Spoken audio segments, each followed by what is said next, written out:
The 17 News at Sunrise podcast is brought to you by Clinica Sierra Vista. Welcome back to the 17 News at Sunrise podcast, where we share your news on your schedule.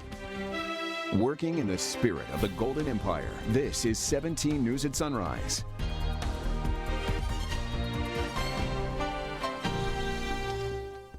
We begin with some developing news this morning. One person's dead following a crash on Interstate 5 through the Grapevine.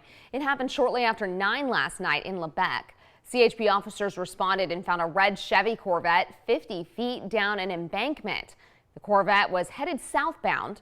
All lanes southbound were shut down during the investigation, but the road has since reopened, and we're still waiting for more information from investigators. In your 17 homicide tracker this morning, investigators are trying to figure out what led up to a deadly shooting in Oildale. It happened early yesterday morning near a shopping center on China Grade Loop.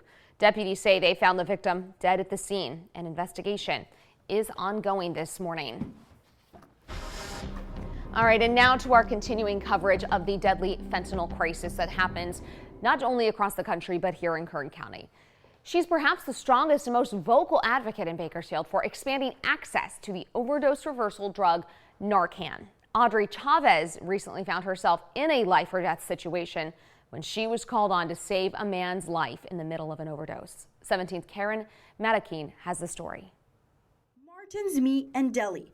From the outside, it seems like a normal mom and pop supermarket, but on the inside, a wide array of self-help resources, including the life-saving overdose reversal drug Narcan. An individual ran up to our deli here and was knocking on the window and asked one of the workers here for some Narcan. The reason? A man suffering an opioid overdose.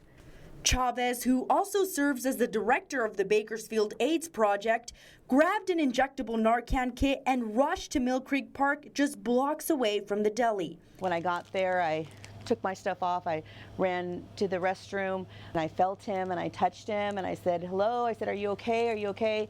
He was not breathing at all, except for every now and then, like a gasp. So I went ahead and I opened up the vial and I drew it up into the syringe and I injected it into his thigh muscle.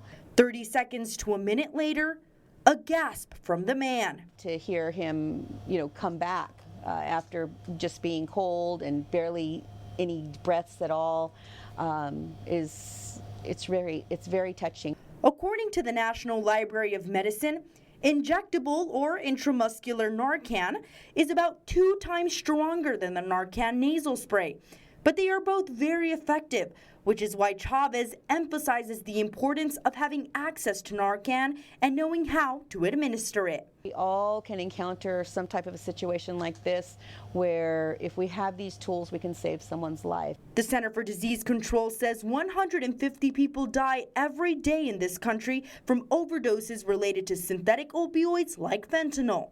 Fortunately, the man treated by Audrey Chavez isn't one of them. Karen Marroquin, 17 News. Making headlines around the world this morning, more fallout from this weekend's aborted armed rebellion in Russia. Tanks and mercenary troops took over the streets and moved toward the Russian capital, but stopped a mere 125 miles from Moscow.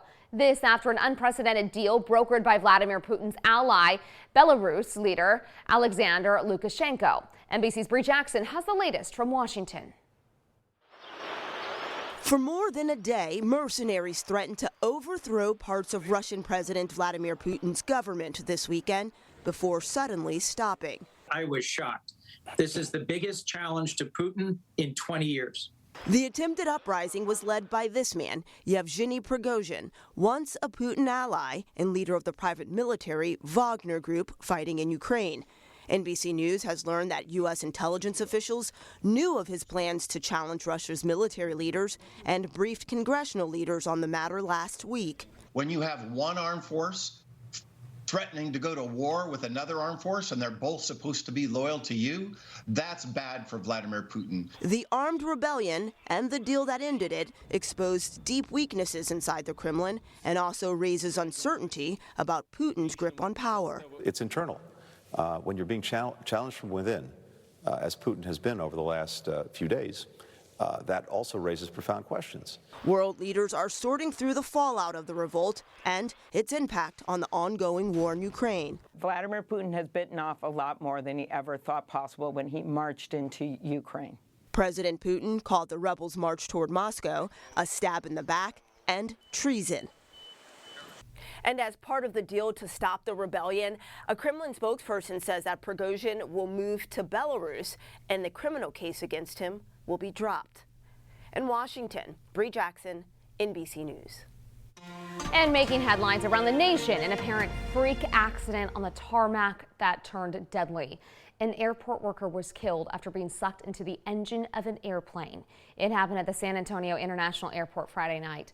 A Delta Airlines flight arriving from Los Angeles was rolling to the gate on one engine. Investigators say the victim was a ramp worker.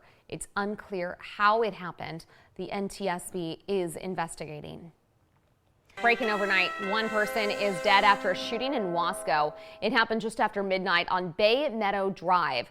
Kern County Sheriff's deputies say they found the victim at the scene dead from what they called a violent assault. That's all we know so far. The investigation is ongoing. And your time now is 5:23.